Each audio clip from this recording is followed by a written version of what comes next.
Okay, so today we're doing a deep dive into something really fascinating. It's an idea that honestly makes you rethink language itself.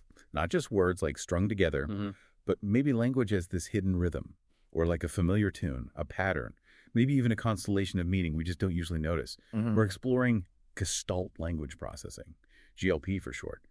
And our source material for this is this really captivating piece. It's called Where the Echo Lives, written by Dr. Jaime Hoerricks. Dr. Hoerricks is a PhD, an expert on GLP, but also, and this is key, they're an AuDHD GLP themselves. So Sure. it's this deeply personal, really insightful look at how we identify these unique language processors. Yeah, and I think our mission here really is to unpack this different way language can be acquired and used, a Yeah. way our traditional systems often just completely miss. And it's not just about diagnosis, not some niche thing.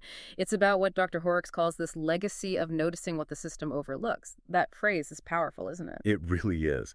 It pushes us to reimagine what even counts as language, and crucially, how we can support every kind of learner better. Hopefully, you get a sense of how to spot these constellation kids, as the author calls them, and why recognizing their linguistic echoes is just so important. It forces us to challenge assumptions. Definitely. So let's try and unpack this. What exactly is Gestalt language processing? Mm. Because our usual understanding is sort of linear, right? Mhm. Word by word, sound by sound. But GLP seems to flip that script entirely. Dr. Hoerricks uses phrases like scripts before speech and talks about a deep fidelity to the source. Hmm. That scripts before speech part, I mean, that really jumps out. What does that actually look like? Well, it's a fundamental difference in acquisition. So imagine instead of learning ball, then go, then putting them together, go ball, a Gestalt language processor, a GLP, they pick up language in whole chunks first, these Gestalts. Okay, whole chunk. Exactly. Think like an entire phrase, maybe let's go to the park from a parent, or to infinity and beyond from a movie, Ah, right, like catchphrases or lines. or even a whole song lyric, or maybe a scene from a cartoon. And these aren't just sounds, they've memorized their units of meaning. They carry the emotion, the context, the intonation of where they first heard it. That's the fidelity to the source bit. They keep that original rhythm and feel. I see. And then they start to replay these memorized units, these scripts, fitting them into new situations as best they can. Eventually, they learn to break them down. So initially, it's less about creating totally new sentences word by word and much more about reusing and adapting these familiar patterns. That's a huge shift in how you think about it. So they're not just repeating mindlessly, they're genuinely communicating using these sort of prepackaged meanings. The article has this really vivid example, doesn't it? The Yeah. boy who kept saying, I'm so sorry, miss, whenever something went wrong, Mhm. regardless of who the adult was, their gender, or even if it was his fault. And the insight there is just, wow.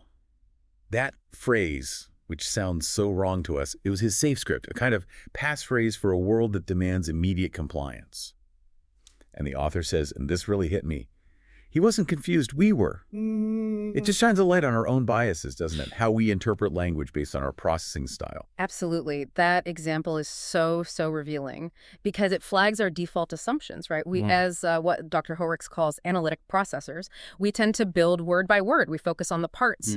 So when we hear a GLP use a chunk that doesn't seem to fit the immediate context perfectly, our first thought might be, oh, that's nonsense, or they're off topic. Or dismiss it. But from their perspective, it's often completely logical. It's a patterned way to communicate a feeling or an intention, maybe navigate a tricky social moment, like that boy with, I'm so sorry, mister.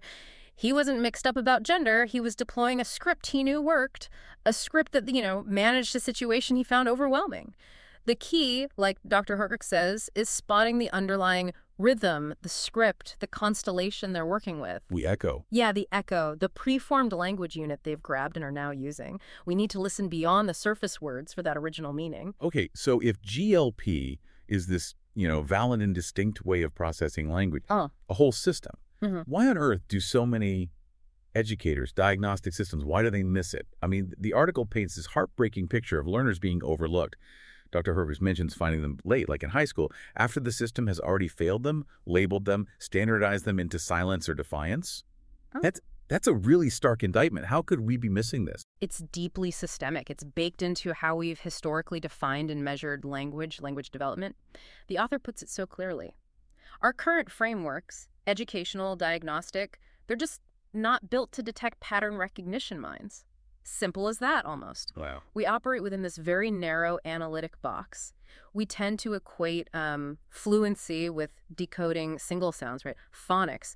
We think spontaneity means generating brand new sentences on the fly. We think speed equals intelligence. Yeah, those are common assumptions.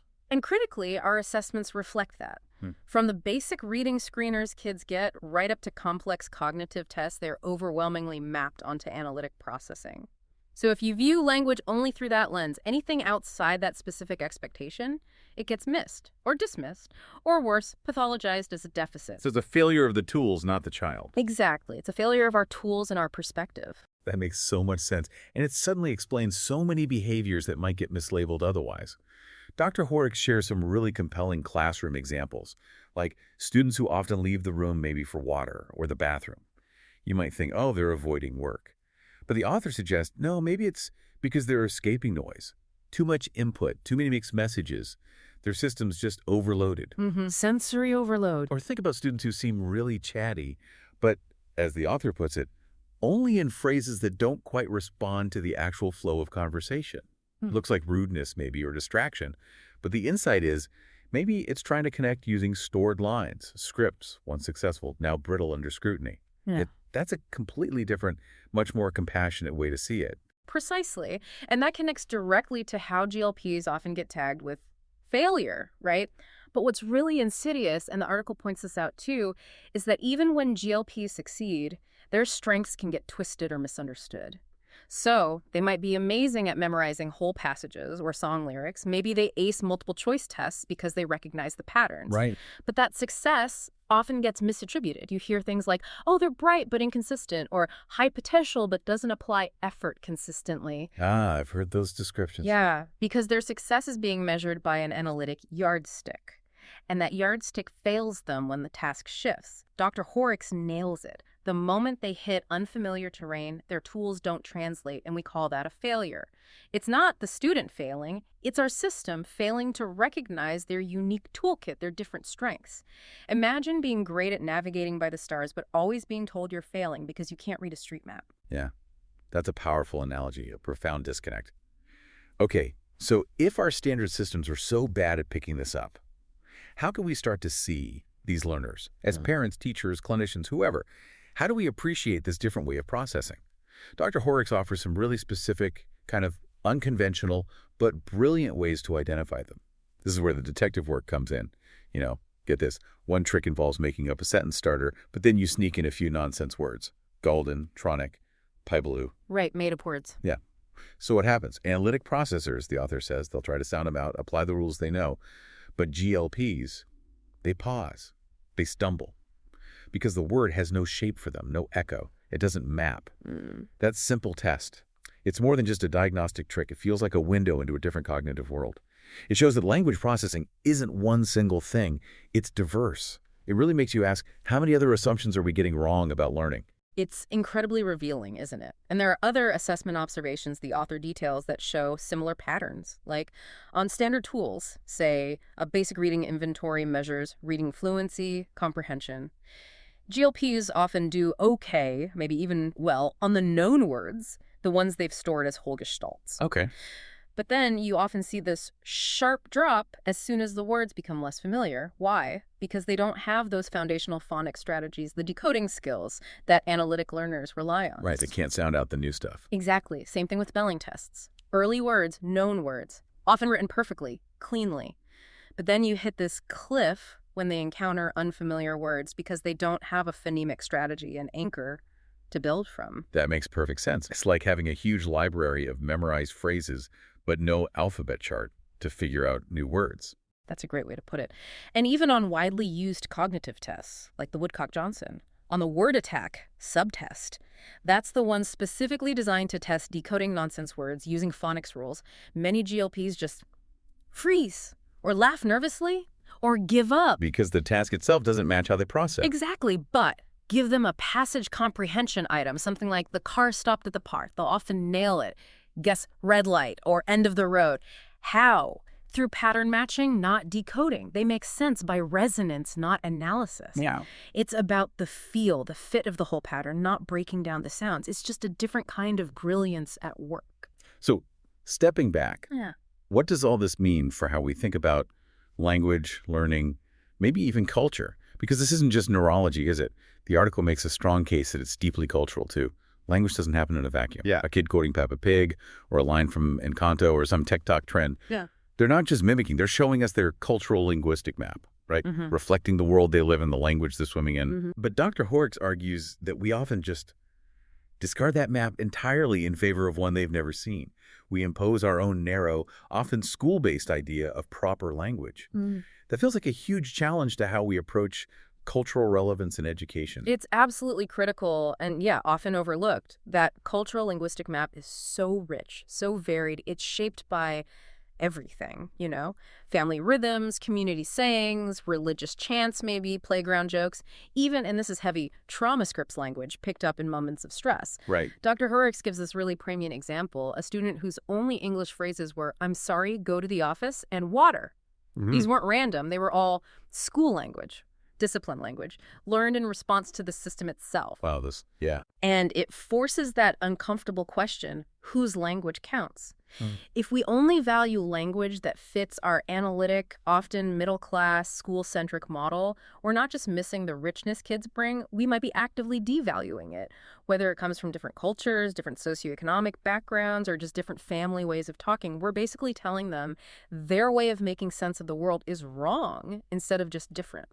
That is incredibly powerful. And yeah, a real gut check. It pushes us way beyond just the words to the whole context, the whole person. So Dr. Hoerricks lays out this more holistic approach to actually identifying GLPs, one that goes beyond just the standardized tests. It involves things like really listening to the file, looking for those referral comments, like very verbal but off topic. That could be a huge clue. Classic indicator, often misread. And listening to the child's rhythm, noticing repetition, musicality in their speech, those specific chunks they use over and over. Watching their writing, too, for echoes of song lyrics or memes or TikTok phrasing, how they naturally organize thoughts. And observing learning behavior. Do they shut down when a task needs analysis rather than pattern recognition? Do they suddenly light up when they grasp the whole Gestalt first? Exactly, seeing the whole picture. It's about truly seeing and hearing the whole person, isn't it, in all their complexity? Absolutely. And this comprehensive, really human-centered approach, it's part of this urgent call for a fundamental shift, a shift in how we educate. Dr. Hoerricks urges us, stop looking for phonics gaps and start listening for poetic fluency. Stop charting deficits and start collecting patterns. Poetic fluency. I like that. It's beautiful, isn't it? This isn't just about creating a new box to put kids in. It's about dignity. It's about attunement. It's about, ultimately, a truly inclusive pedagogy. Moving away from demanding compliance towards seeking comprehension, moving from control to connection. The argument is that by deliberately tuning in to this holistic patterned expression gestalt, we see our students far earlier than the system currently allows. We see them for the brilliant pattern-matching communicators they often are, instead of judging them by a standard that doesn't fit. Imagine the potential we could unlock if we just learned to listen differently. This deep dive, it's really opened my eyes. It shows that language acquisition, language itself, is just so much more diverse and more fascinating than we usually give it credit for. Gestalt language processing isn't some kind of problem to be fixed. It's a distinct, valid, honestly beautiful way of understanding and using language. It's all about rhythm, scripts, patterns. It really is about seeing the whole constellation, like the author says, where maybe before we only saw scattered, disconnected stars. It's a call to open our minds, open our ears to a whole different dimension of communication. Yeah, and I think what we've talked about today really highlights how much richness, how much human potential we risk missing if we only stick to the conventional ways of assessing and understanding. What's so exciting here is that just by shifting our perspective, by training ourselves to listen for these echoes, recognize these different rhythms, we unlock this much deeper appreciation for the incredible tapestry of human communication, human cognition. And maybe that leaves a question for you, the listener, to mull over long after we finish here. In what other parts of life, beyond just language, might we be overlooking profound differences, unique strengths, simply because we aren't tuned in to their particular rhythm? What other constellations are out there just waiting for us to truly see them, connect with them, and really celebrate all the diverse ways there are to be human in this world?